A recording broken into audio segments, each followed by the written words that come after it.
Saudaraku yang aku cintai karena Allah, pernahkah kamu merasa hidup ini berjalan terlalu cepat?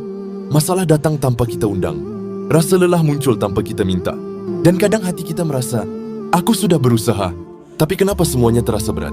Lalu Allah turunkan sebuah surah lembut, surah At-Taghabun, surah yang seakan berkata, tenang, semua akan terbuka pada waktunya.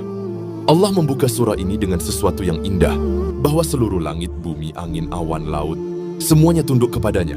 Dan hanya manusia, hanya kita yang kadang lupa arah, lupa tujuan, lupa pulang.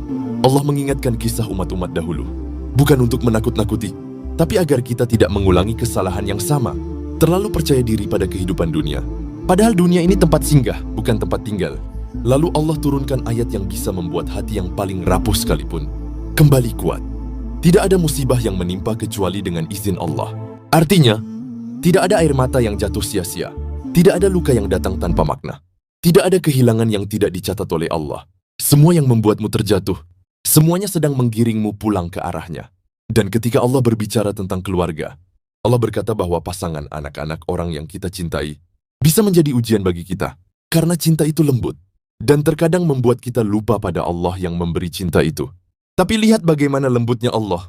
Dia tidak memerintahkan kita untuk marah, menjauh, atau menghakimi.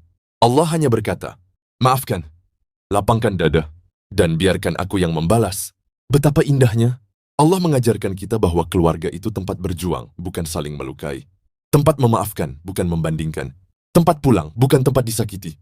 Dan di akhir surah, Allah memberikan janji yang menenangkan jiwa. Siapa yang memberi pinjaman kepada Allah, Allah akan melipat gandakannya dan mengampuninya. Saudaraku, Allah yang memiliki segala sesuatu, meminta pinjaman darimu. Bukan karena Allah butuh, tapi karena Allah ingin memberi. Allah ingin kamu datang kepadanya dengan satu kebaikan kecil yang akan Allah balas dengan pengampunan dan rahmat yang besar. Surah At-Taghabun adalah pelukan dari Allah untuk hati yang lelah, untuk hati yang sedang berjuang sendirian, untuk hati yang mungkin sedang merasa tidak mampu. Allah ingin berkata kepadamu, aku tidak pernah meninggalkanmu, aku hanya sedang menyiapkan kemenanganmu. Semoga Allah menenangkan setiap resahmu, menghapus setiap sedihmu, dan menjadikan kita hamba yang beruntung di hari ketika semua rahasia dibuka. Amin ya Rabbal Alamin.